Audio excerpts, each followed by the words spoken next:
Jadi kuliah di jadi santri itu bisa jadi presiden, bisa jadi wapres, bisa jadi menteri. Apa nih minder-minder sudah? Bisa jadi rektor, kecil rektor. Maksud saya ini alumni madrasah ini harus dijaga oleh bapak-bapak, ada yang masyarakat. Saya pernah kesinggung berat Ustaz ya. Lagi diskusi membahas ke pengangguran di Banten. Statistik yang dibahas. Pengangguran.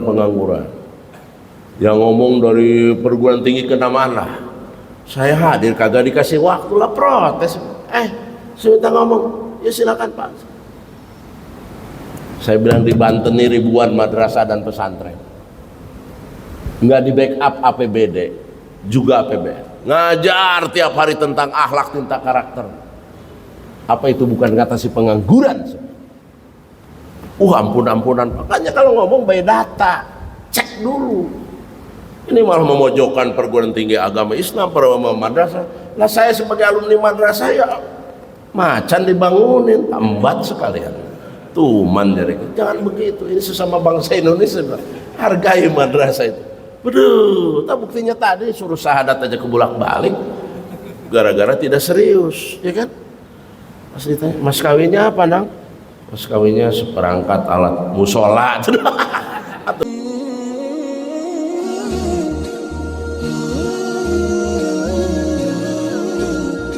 Ramadan mendidik akan hal itu.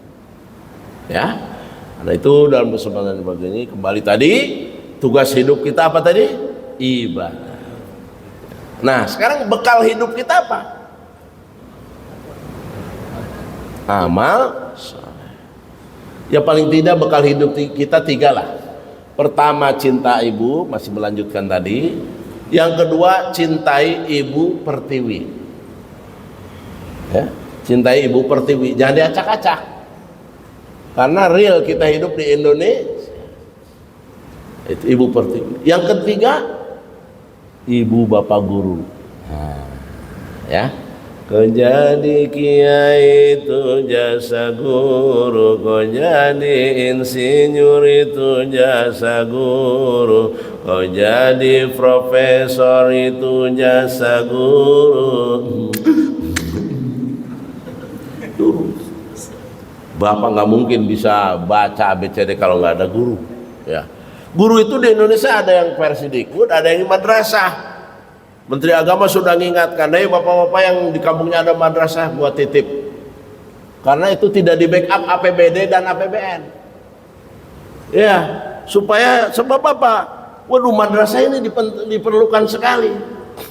Kalau bapak hanya mengandalkan sekolah umum, terbatas belajar agamanya.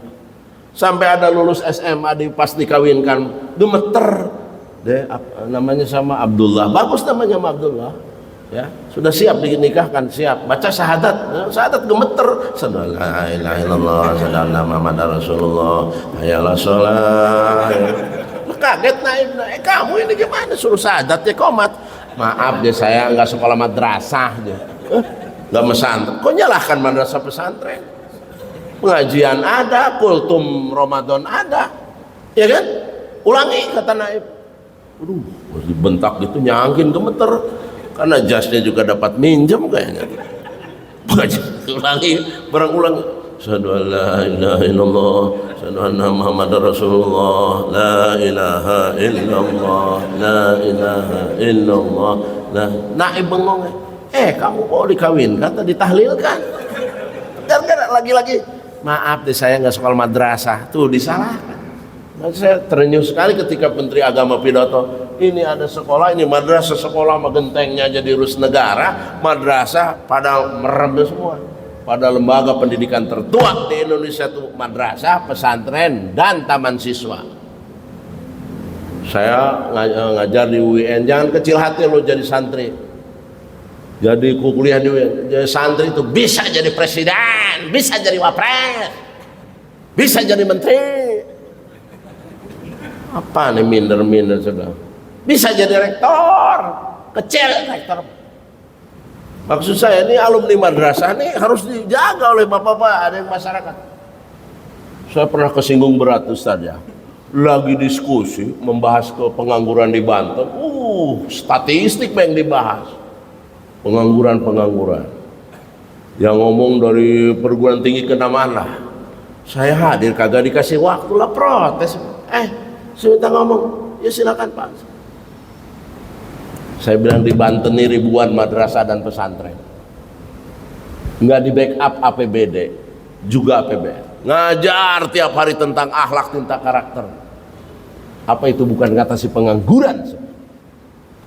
Ampunan. Makanya kalau ngomong by data, cek dulu. Ini malah memojokkan perguruan tinggi agama Islam, perguruan madrasah. Lah saya sebagai alumni madrasah ya macan dibangunin, tambat sekalian. Tuman dari jangan begitu. Ini sesama bangsa Indonesia, hargai madrasah itu. Beduh, buktinya tadi suruh syahadat aja kebulak-balik gara-gara tidak serius, ya kan? Pas ditanya, mas kawinnya apa, Nang? Mas kawinnya seperangkat alat musola atau bedug segala kudu dibuat.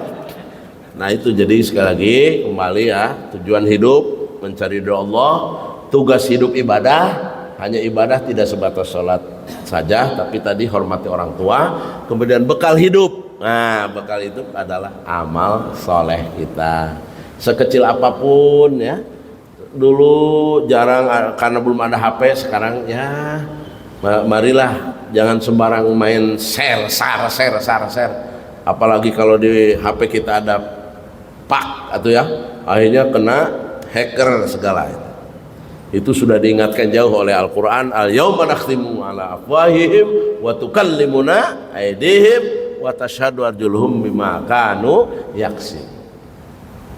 Selanjutnya kepribadian hidup. Siapa kepribadian hidup kita?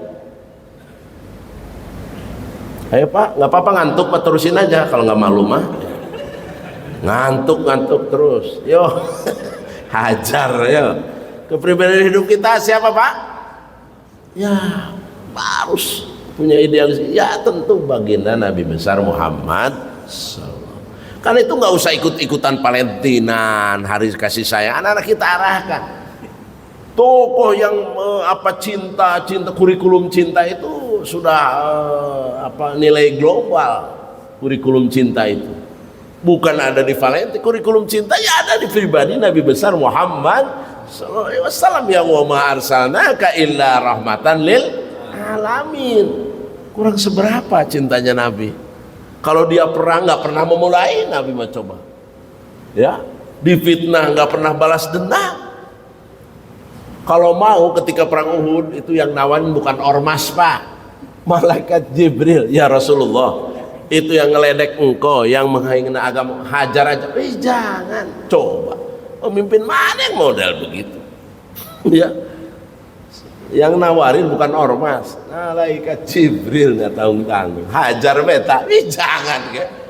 Luar biasa kalau kajian tentang leadership yang diberikan oleh Kanjeng Nabi besar Muhammad Sallallahu Alaihi Wasallam. Ya, karena itu sekali mari kita ya kepribadian kita. Kalau toh belum 100%, jangankan bapak, saya sendiri ya Allah kadang-kadang istighfar malu ya. Kalau Nabi dikit-dikit sholat, dikit-dikit makannya sedikit Nabi, ya kan? Nabi kita. Kalau kita sedikit-sedikit makan, beda kita mah. Mau buka puasa aja kayak balas dendam. Kata Nabi cukup 3 korma dengan air putih selesai. Lah ini kolak radio, kolak TV aja lah udah tarawehnya mandi embat pisan 23 rakaat. Lah udah ngejengkang. Karena apa? Ya itu tadi kita dalam hal apapun kita masih jauh lah. Ya, masih jauh. Kita masih banyak halakoh daripada harokah. Kalau Nabi banyak gerakan amal, kita masih banyak halakoh. Ya, karena itu dengan hikmah pengajian semacam ini masih kita robah dari halakoh ke harokah, dari bacotisme ke implementasi. Mohon maaf jangan ditulis ya bacotisme ini. Ini istilah saya. Jadi ngomong bae, ngeritik bae, mama. Aduh, nggak ada apa-apanya gitu. Tapi mengena gitu walaupun sedikit. Nah, ya. Jadi kepribadian kita baginda Nabi besar Muhammad sallallahu alaihi wasallam, ya. Kemudian pedoman hidup kita apa? Ya. Pedoman hidup kita apa, Pak? Ya, saya ingin jelaskan. Pedoman hidup kita harus nurut kepada sabda Tuhan. Yang kedua sabda Nabi. Ya. Kemudian yang ketiga sabda ulama. Ya. Yang keempat sabda sosial. Ya. Yang kelima sabda budaya. Itu harus dipelajari, Pak. Walaupun itu Masjidil Haram milik kita, umat Islam sendiri, ya bawa paspor ke sana. Itu sabda sosialnya, sabda budayanya, sabda aturan negaranya. Jangan, ke masjid umat Islam, kita yang diketawakan. Ya, kita harus tahu juga sabda sosial. Jadi nggak cukup sabda tuh, pedoman hidup Quran, nggak cukup. Ya, karena apa? Untuk belajar Quran ke siapa? Ya ke ulama. Nggak bisa ujung-ujung baca Quran dengan terjemahnya, bahaya itu, Pak. Ya, jadi makanya dalam paham Ahlus Sunnah wal Jamaah, selain Quran, hadis, ijma, qiyas. Contoh, pakai qiyas semuanya. Keluarkan zakat.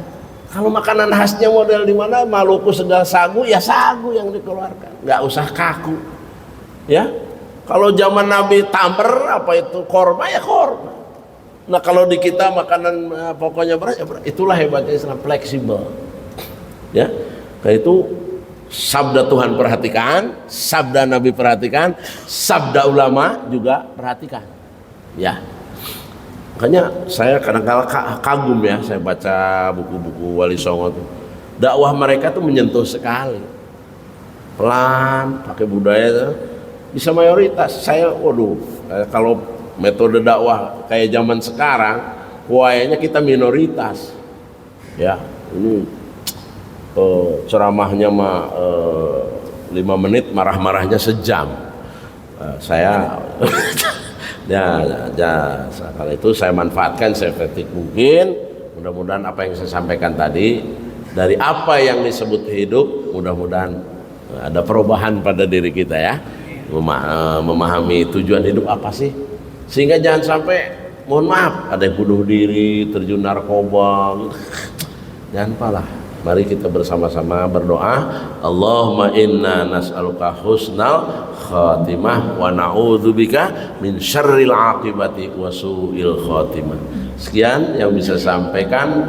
Pergi ke Surabaya naik pesawat, mohon dibantu cakepnya, ya. Pergi ke Surabaya naik pesawat, di bandara jumpa calon haji. Silaturahim kita harus diperkuat untuk menjaga keutuhan NKRI. Sallallahu alaihi Muhammad.